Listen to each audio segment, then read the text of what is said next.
Para la Iglesia Bíblica de la Gracia Los Ángeles, es una bendición poder compartir esta serie de videos del seminario La Iglesia que Dios quiere.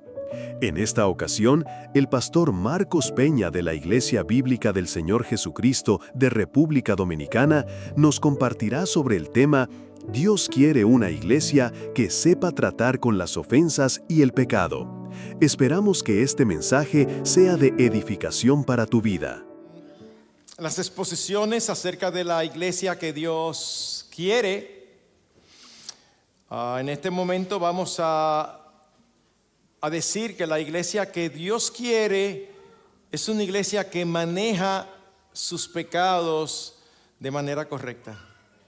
Es una iglesia que maneja sus pecados de manera correcta. Leyendo en estos días una historia de una mega iglesia en los Estados Unidos que fue fundada en el año 1996. En 5 o 6 años creció inmensamente, miles de miembros, uno de sus pastores sumamente conocido mundialmente, y sin embargo terminó cerrando sus puertas en el 2014. Uno dice, ¿y qué pasó? Bueno, las causas de la caída de esa congregación fueron muchas, incluyendo serias dificultades con el liderazgo de la iglesia.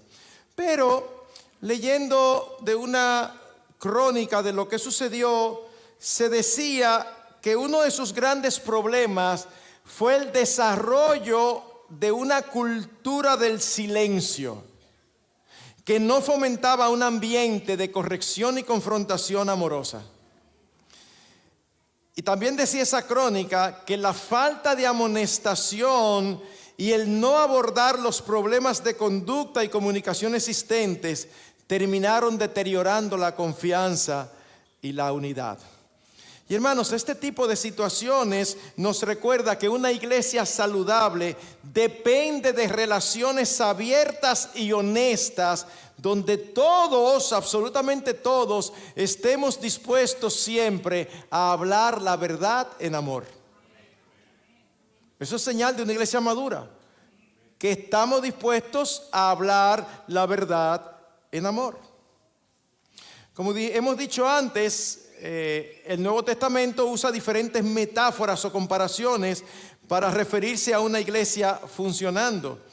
Y en lo que hemos visto de ayer a hoy es evidente que una característica esencial de una iglesia es esa interrelación cercana de los miembros unos con otros. Pero por otro lado, toda iglesia sana debe perseguir la santidad. Esto significa alejarse del pecado y manejándolo correctamente cuando se presenta. Y déjenme decirles algo que no debiera ser una noticia nueva. Y sería sorprendente que algunos se sorprendan. Pero ¿saben qué? En toda iglesia, sin excepción, siempre se va a presentar el pecado. Siempre. Porque toda iglesia está conformada por pecadores perdonados, no por ángeles encarnados. Lo que diferencia a una iglesia sana, buena y madura no es que ninguno de sus miembros peca mientras que en otras iglesias viven pecando. No es eso que lo diferencia. Lo que diferencia una iglesia sana de una que no lo es que cuando sus pecados se presentan lo manejan a la manera de Dios y no a la manera del hombre o a la manera de la cultura. Y si nosotros no estamos claros en eso, estamos perdidos respecto a la naturaleza de los creyentes. Hermanos, repito, lo que distingue a una iglesia sana que crece en santidad y madurez no es la ausencia de pecado en cada uno de sus miembros, sino la forma en que este pecado se maneja por parte de los pastores y por parte de los miembros. Es por eso que varios de los unos a otros que venimos mencionando desde ayer, algunos de ellos tienen que ver de manera específica con el manejo del pecado, porque se asume que va a haber pecado. Por ejemplo, Colosenses capítulo 3, versículo 13 dice: soportándoos unos a otros. Tiene que ver con el manejo del pecado. Dice, perdonándoos unos a otros, que es el que vamos a tratar, si Dios así lo permite, en la primera sesión de esta tarde. En Santiago capítulo 5 versículo 16 hay otro, unos a otros, que tiene que ver con el pecado. Confesaos vuestros pecados unos a otros. Y en ese contexto, orad unos por otros. El que queremos tratar de manera específica en esta sesión es el de amonestaos los unos a los otros. Voy a citar dos textos que lo mencionan de manera específica. Colosenses capítulo 3 versículo 16. Dice que la palabra de Cristo habite en abundancia en vosotros con toda sabiduría, enseñándoos y amonestándoos unos a otros. Romanos 15:14. Déjenme mencionar algo de Colosenses 3. ¿Ustedes se dan cuenta que está en modo imperativo? No es una sugerencia, no es una recomendación, no es un consejo, es un mandato. Es un mandato que debemos amonestarnos los unos a los otros. En Romanos 15 no aparece como mandato, pero sí aparece como algo que se espera que suceda. Romanos 15:14. En cuanto a vosotros, hermanos míos, yo mismo estoy también convencido de que vosotros estáis llenos de bondad, llenos de todo conocimiento y capaces también de amonestaros los unos a los otros. En otras palabras, está dando algo que vamos a ver más adelante, que son las condiciones que deben darse para que uno esté en la disposición o en la capacidad de amonestar a los demás.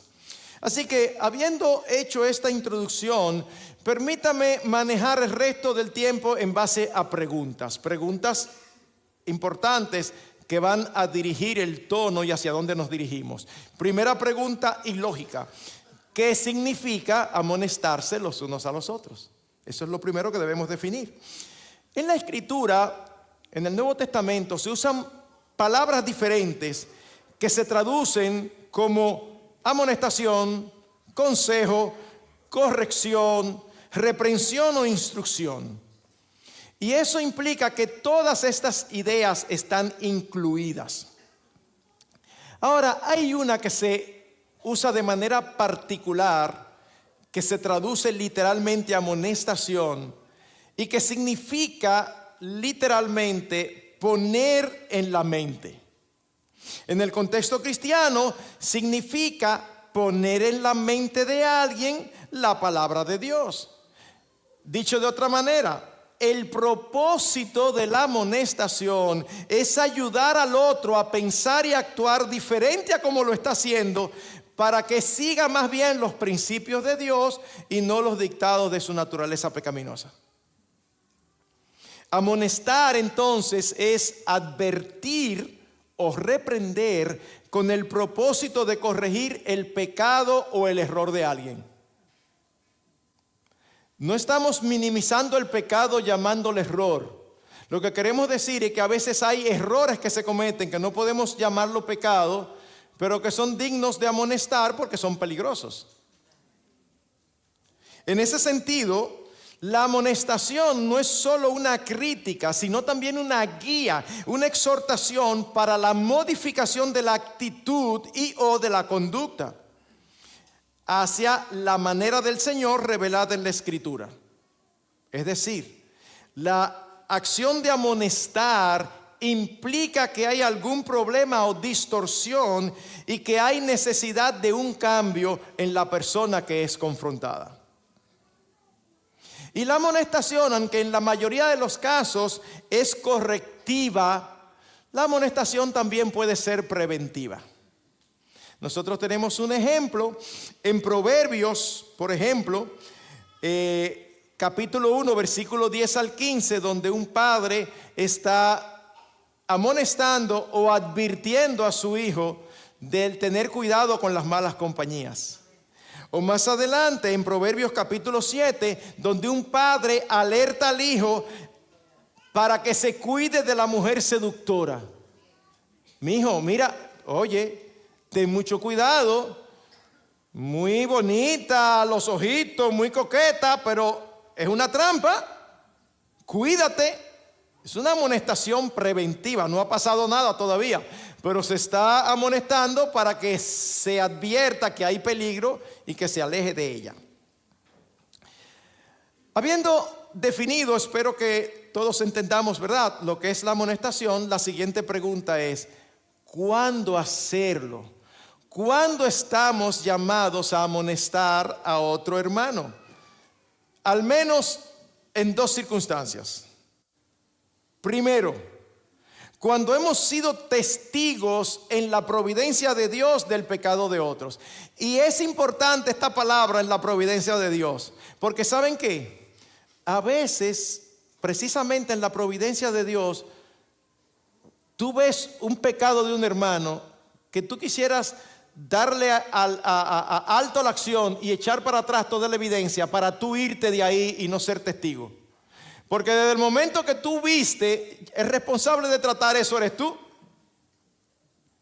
Y uno a veces quisiera no meterse en ese problema.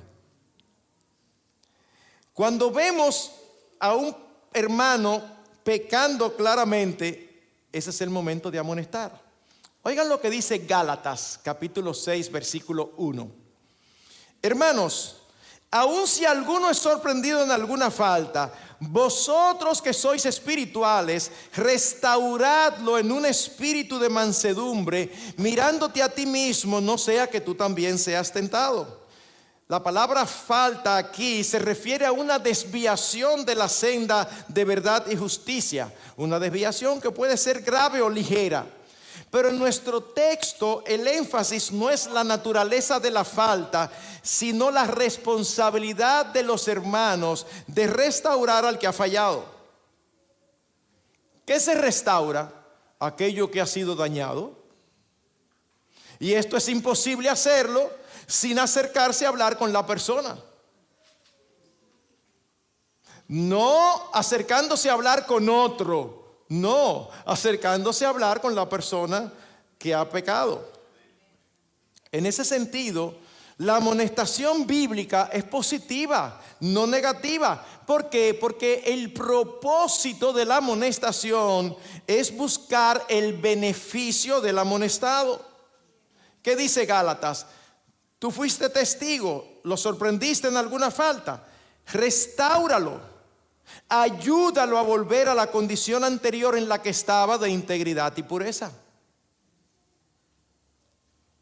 En segundo lugar, cuando un hermano ha pecado contra nosotros, no fue que fuimos testigos, no, sino que pecó contra nosotros de alguna manera, nos defraudó, nos mintió, nos engañó, nos insultó, lo que sea, hay un pecado contra nosotros. Recordemos lo que dice Mateo capítulo 18. Si tu hermano peca, ve y repréndelo a solas. Si te escucha, has ganado a tu hermano. ¿Ven cómo otra vez el beneficio es para el otro? Y Lucas dice, y si peca contra ti, ve y repréndele. Hermanos, ¿se dan cuenta cómo es una responsabilidad de todos, no exclusiva de los pastores? ¿Cuál es la tendencia natural? La primera, que es inaceptable, es quedarse callados. Yo no me voy a meter en eso. Pero la segunda, cuando la conciencia sabe que algo tenemos que hacer, es hacer lo que no tenemos que hacer. Ir y decírselo a otro. No es a otro que tú tienes que decírselo, es a la persona. Si alguno es sorprendido, vosotros, no otro, vosotros restaurarlo. Si tu hermano peca, ve y díselo a los demás. No, ve y repréndelo. Es una responsabilidad de cada uno de nosotros. El texto en 1 Tesalonicenses 5:14 es muy claro. Dice allí el apóstol Pablo: y os exhortamos, hermanos, a que amonestéis a los indisciplinados, animéis a los desalentados, sostengáis a los débiles y seas paciente con todos. Es muy obvio en este texto de Tesalonicenses que Pablo no se está dirigiendo a los pastores, sino a los creyentes de la iglesia. ¿Por qué? Oh, mis hermanos, ustedes saben que si usted quiere entender un versículo, usted tiene que ir al contexto inmediato para saber de qué se está tratando, porque el versículo no sale de la nada. Así que el versículo anterior dice, los dos versículos anteriores: por tanto, alentaos los unos a los otros y edificaos el uno al otro. Obviamente es una exhortación a los miembros, no exclusiva de los pastores. Luego dice versículo 12: pero os rogamos, hermanos, que reconozcáis a los que con diligencia trabajan entre vosotros y os dirigen en el Señor y os instruyen, y que los tengáis en muy alta estima con amor por causa de su trabajo. ¿De quién está hablando? De los pastores. Entonces, el apóstol Pablo está hablando a los miembros de la iglesia acerca de cómo manejarse en tal situación, acerca de cómo manejarse con sus pastores, y luego viene el versículo donde se nos dice que debemos amonestarnos los unos a los otros. Hermanos, aquí es importante decir que tenemos que tener mucho cuidado con los extremos. Y no queremos malas interpretaciones. Esto no significa NO con mayúscula. Esto no significa que ahora queremos una iglesia sana, por lo tanto todos vamos a estar vigilándonos unos a otros. Déjame ver a cuál hermano peca para ir a amonestarlo. No, eso no lo aguanta nadie, Eso no lo aguanta nadie. Esto no es una tiranía y el servicio secreto de ciertos países donde en cada manzana hay un comité de base que vigila todo lo que ahí ocurre. No. La vida cristiana es una vida espontánea, es una vida de familia, es una vida gozosa. Así que nadie se confunda pensando, ay, pero esto ahora, todo el mundo, ahora tú tienes que andar pianito porque si no te están vigilando. No. Tú vives tu vida cristiana tranquilo y normal, disfrutando de todas las bendiciones que Cristo trae a tu vida. Pero por otro lado, mis hermanos, tenemos que tener mucho cuidado con ser hipersensibles. ¿Qué significa eso? Que de todo nos ofendemos. O sea, yo he manejado casos que de verdad yo digo, bueno, esta persona va a ser difícil que tenga relaciones estrechas, porque de todo se ofende. Y entonces cuando se ofende viene a amonestar. Mira, yo quiero amonestarlo a ustedes. Yo estoy cumpliendo con ustedes Mateo 18, porque yo vi que ustedes hablaron de mí de tal cosa. Pero espérate, que fue una tontería. Un hermano está obeso y yo lo veo, es amigo mío, y estoy hablando con otro hermano de la iglesia y le digo, óyeme, pero fulano sí está gordo. Me dice el otro, sí, óyeme, se está descuidando, vamos a hablar con él. Fulano, somos amigos. Mi hermano, tienes que ponerte a dieta, vamos a buscarle la vuelta.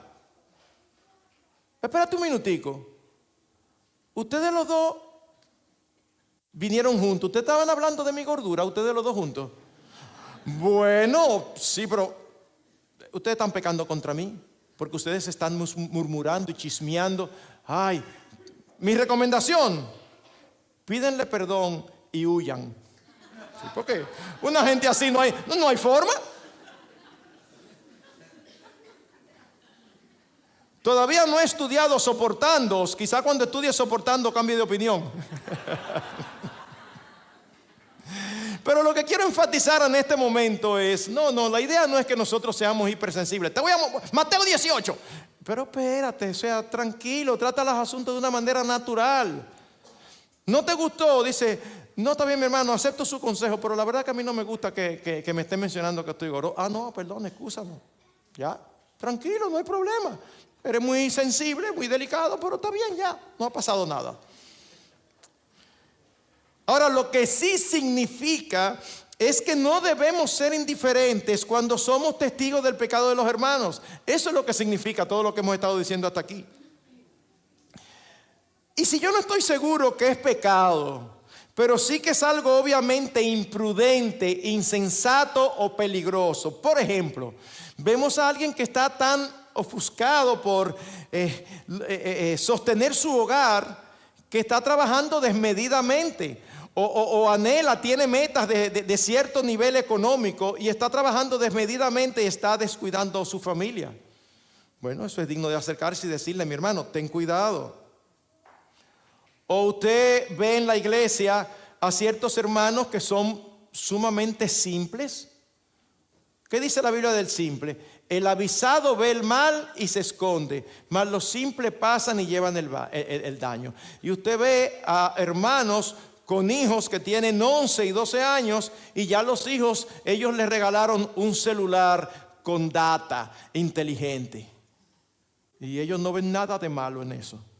Eso es una simpleza tremenda. Óyeme, qué bueno se siente cuando uno no conoce a nadie. Yo no puedo decir eso en mi iglesia porque yo conozco de casos, entonces imagínense. Pero aquí yo no conozco de nada. Aquí yo lo puedo decir con un gustazo. Hermano, que si tu hijo tiene 11, 12 años y tú le estás dando un celular inteligente con data, es que tú le estás poniendo una bomba de tiempo en las manos. Eso es falta de sabiduría. Y no me des argumento, por favor, porque cada vez que oigo los argumentos, mientras más me argumentan, más veo que son simples. Lo malo no es la tecnología, lo importante es su uso. Ajá, y tu hijo y el mío son unos angelitos que lo van a usar bien. Sí.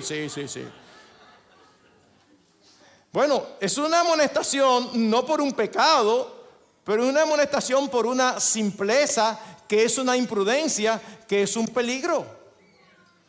O tú notas algún compañero tuyo que tú ves que es súper simpático con las compañeras de trabajo inconversas. No, pero es que yo soy muy amable. Ten cuidado, no seas tan sabroso, que eso es peligroso. Eso no es pecado, pero es peligroso. Entonces, ¿qué hacemos en casos como eso?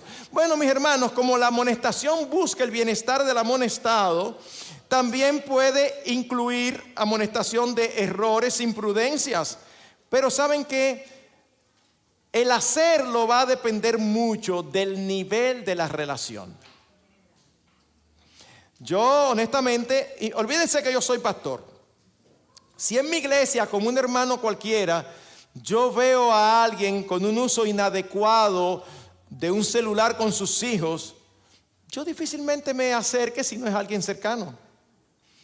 Yo le digo, me da pena, porque va a decir, pero ¿es pecado? Mi hermano, no es pecado, pero yo creo, entonces ahí empiezan a argumentar y cuando viene a ver sale uno que al final el que tiene que pedir perdón es uno. Yo fui a amonestar y al final terminé pidiendo perdón.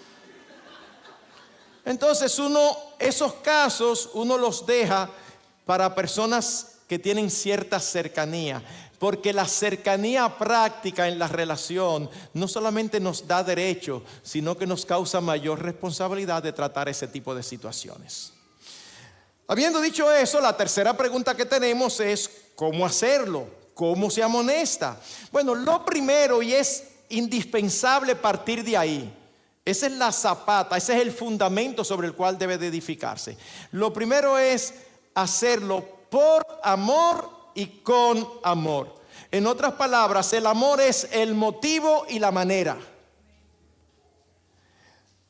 Hechos capítulo 20, versículo 31. Por tanto, estad alerta, dice el apóstol Pablo a los ancianos de Éfeso, recordando que por 3 años de noche y de día no cesé de amonestar a cada uno con lágrimas. Esas no eran lágrimas de ira, eran lágrimas de amor. Es cuando uno le dice, óiganme, por favor, no hagan eso, que no les va a ir bien. Primero a los Corintios 4:14, no escribo esto para avergonzaros, sino para amonestaros como a hijos amados. ¿Ven lo que el apóstol Pablo está diciendo? Mire, como un papá con un hijo, ¿qué sucede con los padres hacia los hijos? Que quieren lo mejor para ellos. Y eso conlleva a veces decirle a los hijos lo que a los hijos no les gusta. Ellos no quieren oír eso. Ellos quieren oír otra cosa. Pero nosotros no estamos para que ellos oigan lo que ellos quieren. Nosotros estamos para que ellos oigan lo que ellos necesitan. Y al final, a veces mucho más tarde de lo que nosotros quisiéramos, ellos se van a dar cuenta que era por amor. Porque muchas veces cuando son niños, cuando son jóvenes, ellos no ven amor, ellos solamente ven molestia. Ellos solamente ven que los padres están para amargarnos la vida. Cuando crecen, y ellos mismos son padres, entonces dicen, wow, cómo yo no aprecié la amonestación de papá y mamá. Así que el motivo de la amonestación es el amor, no es amargarle la vida al otro. Ustedes recuerdan las cartas al Apocalipsis, ¿verdad? El Señor Jesucristo reprendió a cada uno. Pues me encanta lo que dice en Apocalipsis 3:19, donde Cristo dice, yo reprendo y disciplino a todos los que amo. ¿Por qué lo estoy amonestando? Porque los amo. Es lo que dice en Hebreos capítulo 12. El padre que ama a su hijo lo disciplina, y Dios muestra su amor cuando nos disciplina a nosotros. Lo hace por amor. Por eso es que dice Proverbios 27, 5 al 6, mejor es la reprensión franca que el amor encubierto. Fieles son las heridas del amigo, pero engañosos los besos del enemigo. Ocurre mucho entre niños y también entre jóvenes, que ellos creen que somos amiguísimos. Pero desde que el que es amigo mío me dice algo que yo no quiero oír, o no está de acuerdo con un mal comportamiento que yo tengo que tener, ya dejamos de ser amigos. Y lo alejo. Mi hermano, un verdadero amigo te ama, y porque te ama, te dice lo que no quieres, pero necesitas. Por eso fíjense qué hermoso lo expresa. Fieles son las heridas del que ama, pero inoportunos los besos del que aborrece. No, todo bien, todo está muy bien, somos amiguísimos, todo bien, pero te ve haciendo mal y dice, ay no, yo no quiero que esta amistad se afecte. Una amistad que se basa en el silencio no es una amistad que vale la pena. El amor busca el bien de la persona amada, y el mejor bien que se puede hacer a alguien es ser conformado a la imagen de Jesucristo. Un autor escribió una vez, generalmente si una persona no está convencida de que lo amas, no escuchará lo que tienes que decir. Todo lo que decimos debe ser filtrado a través del amor y de la compasión. Mis hermanos, nosotros sabemos que la confrontación nunca es fácil. Puede ser difícil, pero piensen en esto. Mi hermano, no es amoroso permitir que alguien que profesa ser cristiano continúe en su pecado, que nosotros sabemos que le traerá consecuencias contra Dios, y nosotros no le digamos nada. ¿Por qué? Porque no queremos que piensen mal contra nosotros. Wow, estamos más preocupados por nosotros que por ellos. ¿Ustedes recuerdan una frase que decía el apóstol Pablo? Él dice, aunque amándoos más, sea amado menos. Wow, ¿saben lo que el apóstol está diciendo? Tú quizás me ames menos por yo decirte esto, pero yo te lo estoy diciendo porque yo te amo más. Como tú reacciones, yo no tengo control sobre eso, pero yo te voy a decir lo que tú necesitas, porque yo no voy a ser cómplice de tu caída. Wow. Así que, dicho de otra manera, una de las razones por la que tú y yo no amonestamos cuando debemos, ¿sabe por qué es? Por falta de amor al hermano y falta de amor al reino de Dios. Esa es la razón real. Preferimos no arriesgarnos a ser rechazados y a no meternos en problemas, en lugar de preferir hacer bien al otro. Ahora, ¿puede haber malas motivaciones para amonestar? Claro que sí, claro que sí. Por eso es importante que nos examinemos a nosotros mismos cuando vamos a amonestar, porque podemos tener malas motivaciones para hacerlo. Podemos hacerlo por orgullo, podemos hacerlo con ira, podemos hacerlo por celos, por venganza, por envidia. Por venganza, pero esa es la más común. ¿Cuántas veces cuando amonestamos a alguien la respuesta es, pero oye, ¿quién habla? Tú también, y nos sacan un expediente? Y la pregunta es, ¿y si tú tenías eso en tu corazón, por qué tú no me lo habías dicho antes? ¿Sabes qué? Eso lo podemos tratar luego, pero ahora estamos tratando esto que tú hiciste. Pero tú también lo hiciste. Tú nunca me lo dijiste. Eso es una amonestación donde sale la venganza. Está bien, tú me estás amonestando, yo te amonesto a ti. No, eso es incorrecto. Es por eso que se nos dice en 1 Corintios 16:14, todas vuestras cosas sean hechas con amor. Todas. La forma es importante, mis hermanos. Por eso no debe ser el amor solamente el motivo, sino la forma. Debe ser con ternura. Por eso dice Romanos 15:14, en cuanto a vosotros, hermanos míos, yo mismo estoy también convencido de que vosotros estáis llenos de bondad y llenos de todo conocimiento y capaces también de amonestaros los unos a los otros. Eso nos conduce a la forma.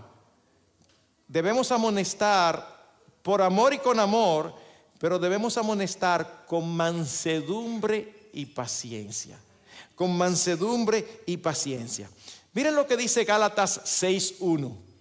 Hermanos, aun si alguno es sorprendido en alguna falta, vosotros que sois espirituales, restauradle en un espíritu de mansedumbre. La amonestación bíblica nunca debe ser una confrontación agresiva o un pleito. Nunca debe ser hecho con aspereza. Pero por otro lado, debemos tener mucho cuidado de que no haya en nosotros un espíritu de superioridad, porque nosotros mismos podemos caer en el pecado que amonestamos. Mira, mi hermano, yo creo que la forma en que tú estás tratando a la hermana fulana es muy imprudente. Tú vas a crear en ella, tú estás interesado en ella. No, a mí no me interesa. Pues entonces ten cuidado, porque tú vas a crear en ellas la impresión de que tú estás interesado y no estás guardando su corazón. Y resulta que nosotros en ese mismo momento, en esos mismos días, estamos haciendo lo mismo con otra hermana. Entonces tenemos que tener cuidado. O decimos eso y en 3 meses hacemos nosotros lo mismo. No, mis hermanos, tenemos que cuidar sabiendo que nosotros somos tan frágiles como el hermano. Pero no solo que podemos caer en lo mismo que estamos amonestando, sino que debemos asegurarnos que en el momento que amonestamos no estamos haciendo lo mismo. Miren lo que dice Mateo 7, versículo 3 al 5. ¿Y por qué miras la mota que está en el ojo de tu hermano y no te das cuenta de la viga que está en tu propio ojo? ¿O cómo puedes decir a tu hermano, déjame sacarte la mota del ojo cuando la viga está en tu ojo? Ni siquiera te deja ver. Dice el Señor, hipócrita, saca primero la viga de tu ojo y entonces verás con claridad para sacar la mota del ojo de tu hermano. Mis hermanos, esto no quiere decir que nosotros no debemos amonestar a alguien si en el pasado hemos caído en la misma situación. No, porque si fuera así, los pastores no pudiéramos predicar de nada.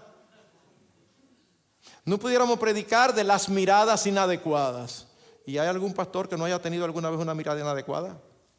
No podemos predicar acerca de la ira. ¿Y hay algún pastor que no se haya irado alguna vez? O sea, no nos descalifica el haber pecado en el pasado de lo mismo. No, lo que debemos de haberlo manejado de una manera correcta, en arrepentimiento y en transformación. Y lo que no debe ser es que estemos amonestando cuando nosotros estamos en lo mismo.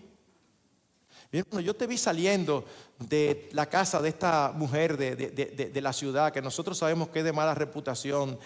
Oye, me da temor. Tú estás siendo infiel a tu esposa y resulta que el que está amonestando también está practicando infidelidad. Es como, no, espérate, resuelve lo tuyo y después tú puedes decirle, yo te entiendo porque yo mismo he pecado contra el Señor de esa manera, pero ya yo le pedí perdón a mi esposa, ya yo hablé con los pastores, ya yo hice restitución. Entonces estamos plenamente capacitados para amonestar. Segunda Timoteo 4:2 dice el apóstol Pablo a un pastor: redarguye, reprende, exhorta con mucha paciencia e instrucción. Y esto nos conduce a una tercera condición de cómo debemos hacerlo: basados en la palabra de Dios. Por eso es que Romanos 14 dice que para amonestar debemos ser llenos de todo conocimiento. No del conocimiento general, sino del conocimiento de la verdad de Dios. ¿Y por qué esto es importante?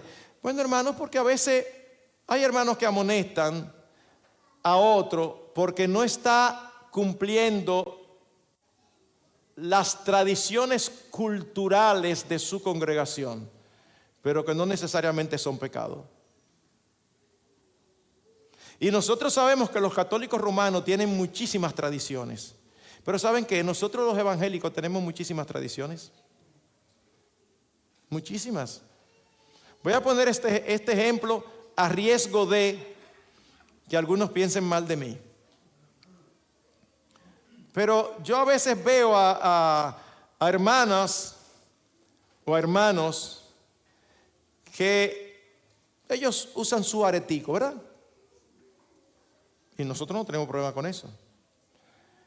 Pero si algún día, en lugar de ponérselo aquí, deciden subírselo un poquito más arriba, ya eso es pecaminoso. Y entonces vienen y lo amonestan. Y yo siempre pregunto, perdóname, ¿y en qué momento mientras va subiendo se convierte de lícito a pecaminoso? Yo no sé si me están entendiendo. No porque eso es mundano. No, yo no te estoy entendiendo. O sea, aquí es mundano y aquí es piadoso. De verdad, son costumbres. Y yo sé que esto puede chocar a algunos. Ay, pastor, y el pastor Julio, ¿y qué pastor tan mundano fue que trajo de República Dominicana? No, mis hermanos, yo quiero que ustedes piensen. Todos tenemos tradiciones. Santidad al Señor. Y las mujeres tienen que tener la falda hasta los tobillos. Y si un día una hermana se pone la falda un poquito más para abajo de la rodilla, hay que amonestarla porque ella está faltando a la santidad.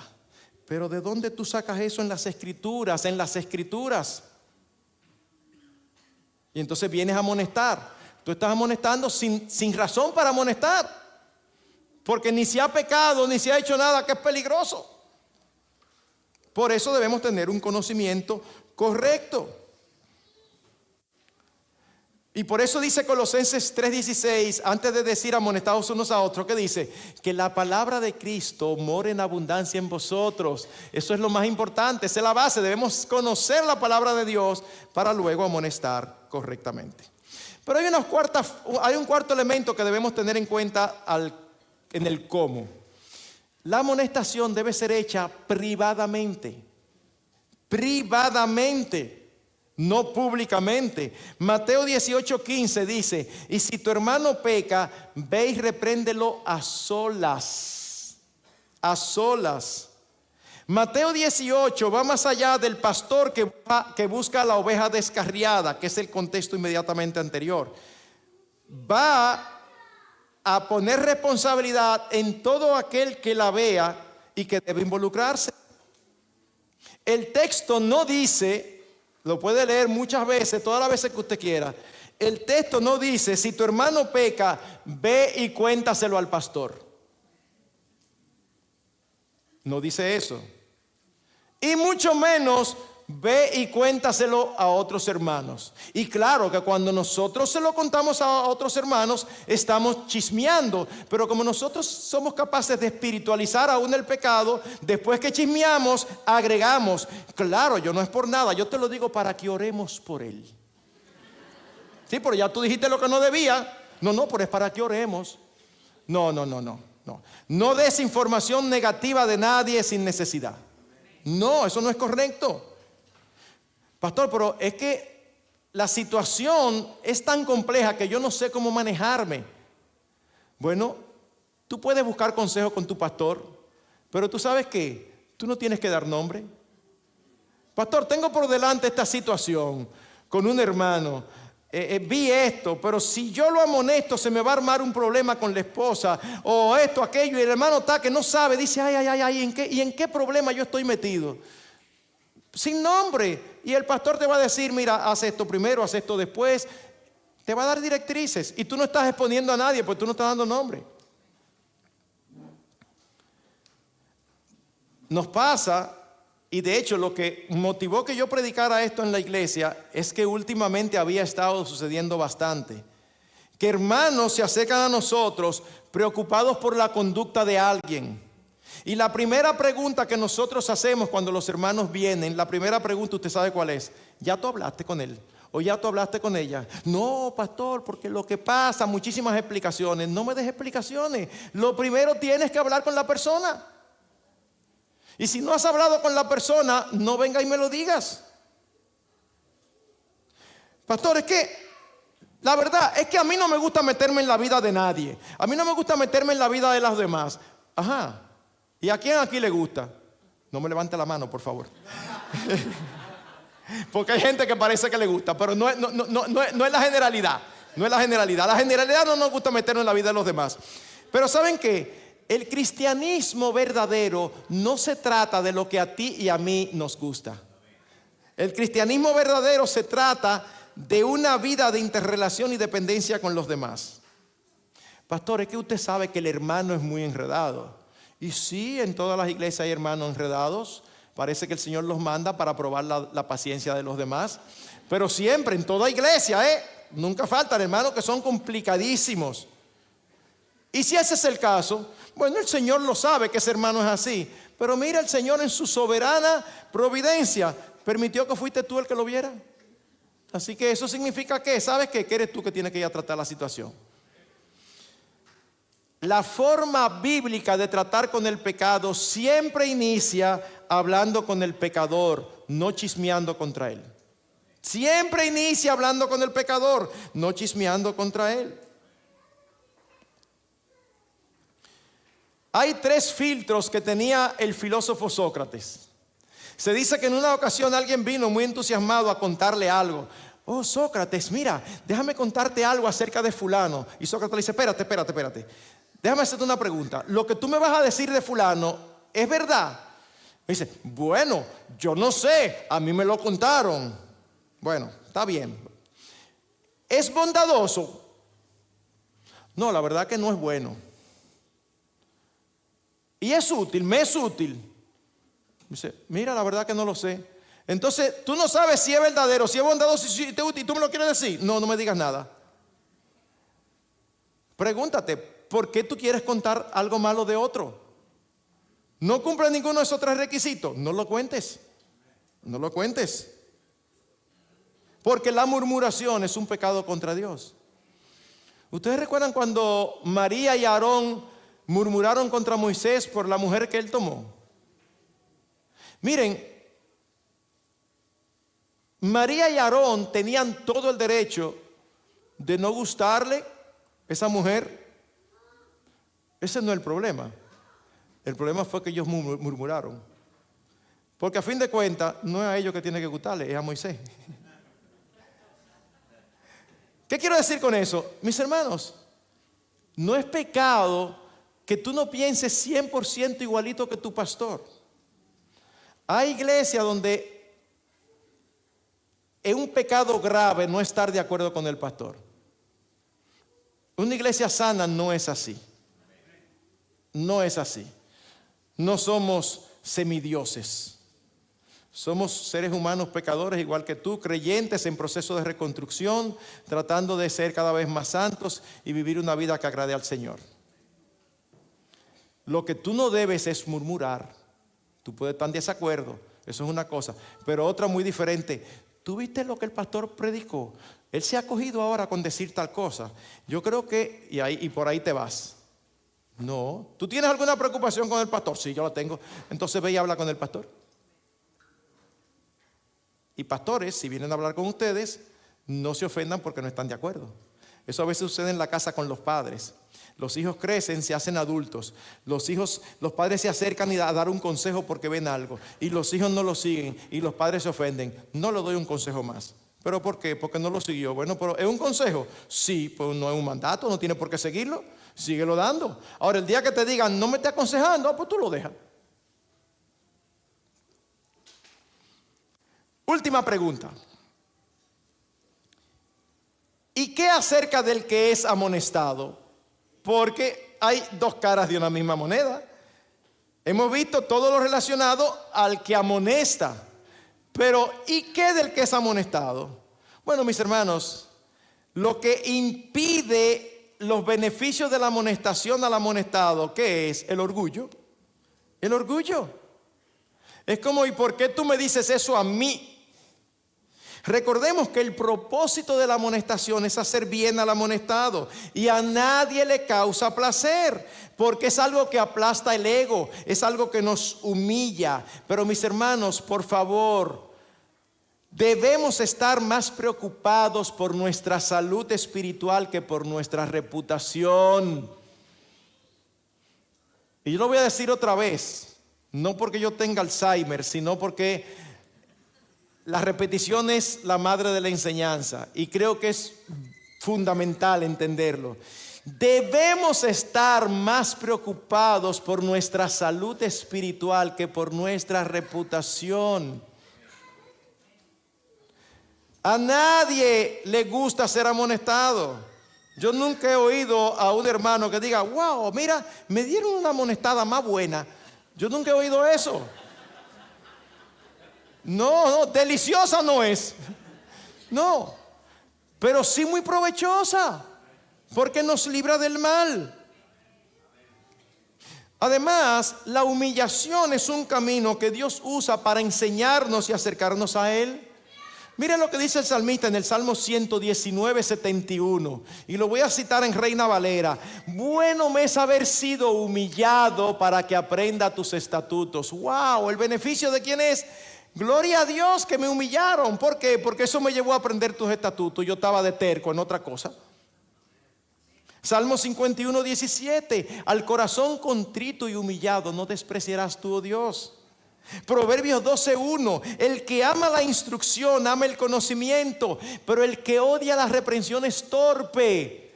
Hermanos, no seamos torpes.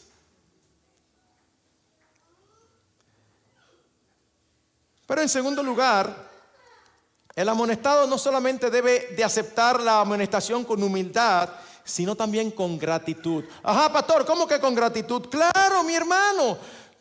Mira, ponte en el lugar del que te amonesta. ¿Tú sabes qué posiblemente ocurrió? El hermano lo pensó muchísimo, oró muchísimo, le buscó toda la vuelta posible. Y si hubiera habido una puerta de salida para no tener que hacerlo, posiblemente él la hubiera usado. Pero él va, como decimos nosotros en Dominicana, con más miedo que vergüenza a acercarse a ti. Con temor, porque no sabe cómo tú vas a reaccionar. Hermanos, debemos apreciar a los hermanos y hermanas que tienen el amor y el coraje para amonestarnos, porque ellos están corriendo el riesgo de que nosotros los rechacemos. Ellos no saben cómo vamos a reaccionar. Y ellos están dándonos una amonestación que nos da vida, que nos libra del mal camino. Humanamente hablando, claro que es más fácil no meterse con los hermanos. Claro, dejarlos que ellos sigan su mal camino. Pero ¿qué dice el salmista en Salmo 141:5? Que el justo me castigue será un favor, que me reprenda será un excelente bálsamo. La experiencia no es grata, pero los resultados sí. Ese es el punto. Proverbios 9:8. Reprende al sabio y te amará. ¿Tú quieres saber si tú eres sabio? Sí, pastor, dígame a ver, ¿cómo tú reaccionas cuando te reprenden? Ay, pastor, eso me molesta y yo inmediatamente empiezo a defenderme. Ya te respondiste, no eres sabio. Pastor, pero ok, está bien, pero ¿y si nosotros somos amonestados de mala manera? Porque hay hermanos que vienen a amonestar a uno y barren el piso con uno. O sea, es de una manera apabullante. No permitas que la forma opaque lo que te están diciendo. Solamente preocúpate por saber si lo que te están diciendo es verdad o no. Eso es lo único que debe de interesarte. Es verdad que de mala manera, pero la pregunta ¿es verdad o no es verdad? ¿Ustedes recuerdan cuando David estaba huyendo, saliendo de Jerusalén de Absalón, porque Absalón le había dado un golpe de estado, su propio hijo? Y había uno de los enemigos de David, Simei, que iba por la montaña voceando: hijo de la perversa, hijo de la rebelde, está bueno que te pase, maldito. Oigan. Y uno de los generales de David, que no era fácil, le dice a David: David, me tiene cansado, ¿tú quieres que yo suba y le arranque la cabeza? Y David dice: date tranquilo, Joab, yo estoy saliendo desterrado por mi propio hijo. Yo no sé si Dios quiere que él me maldiga. Mi hermano, no te preocupes si es de mala manera. Lo único que tú tienes que preocupar es que quizás Dios quiere que te amonesten. No pierdas el beneficio porque tu orgullo no permite. No, yo lo acepto, pero a mí hay que hablarme con respeto. A mí, a esta figura central en el universo. ¿Y quién eres tú y quién soy yo? Y si somos amonestados por alguien que entendemos que no tenemos autoridad moral, que no tiene autoridad moral para hacerlo, alguien que habla muchísimo y que vive ofendiendo a la gente y viene a amonestarnos porque él nos vio que le hablamos mal a otro, resiste la tentación de decirle, pero oye a ti, si tú vives haciendo eso, no, mi hermano. Una vez más, es necesaria la humildad. El punto, repito, pero lo que te están diciendo es cierto, sí o no. Eso es todo lo que tú tienes que pensar. Olvídate de la forma, olvídate de la persona, olvídate de todo. Concéntrate en el contenido de la amonestación. ¿Es verdad? Sí, pero, no quite el pero, no ponga pero. Sí, es verdad, sí, pues acéptalo. Acéptalo. Pastor, pero, ¿y uno no puede ser amonestado injustamente? Sí. ¿Y qué hacemos entonces? Da las gracias, dile que tú no lo ves, pídele a la persona que ore por ti para que tú lo veas, pero preguntémonos si estamos dando señales equivocadas. Porque a veces es verdad que es mentira, pero nosotros nos estamos conduciendo de una manera que pareciera que es. Permítame concluir.